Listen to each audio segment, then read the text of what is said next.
تو زندگی میں ایک دفعہ تنہا ہو جانا اور پھر اپنے اندر کا رخ کرنا اور اپنے قلب کے اندر موجود ایک غار کے اندر جا کے چھپ جانا، کانوں پر تھپکی اللہ دے دیتا ہے اس میں سو جانا، اور پھر اپنی ذات کی تشکیل کرنا، یہ اس حوالے سے اشارہ کر رہا ہے۔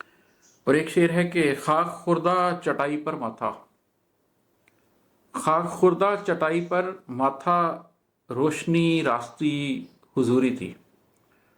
یہ میں نے کسی اور غزل میں بھی اس معنی پہ بات کی تھی، ابھی تھوڑی بات پھر کر دیتا ہوں کہ جب آپ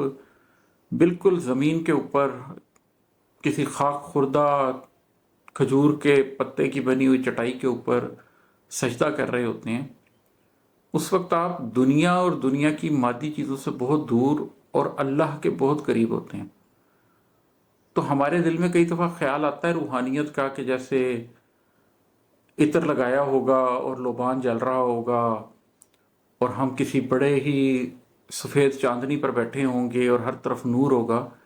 لیکن حقیقت یہ ہے کہ جب آپ بالکل تنہا ہوں، جب آپ کسی جگہ پر مٹی میں بیٹھے ہوں، خاک خوردہ چٹائی ہو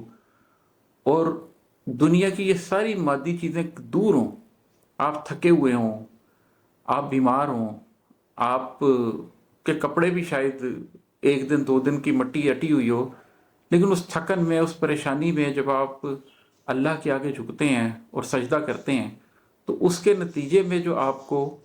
روشنی حاصل ہوتی ہے، اس کے نتیجے میں جو راستی حاصل ہوتی ہے، جو حضوری کی کیفیت حاصل ہوتی ہے، یہ اس کے اوپر شعر ہے۔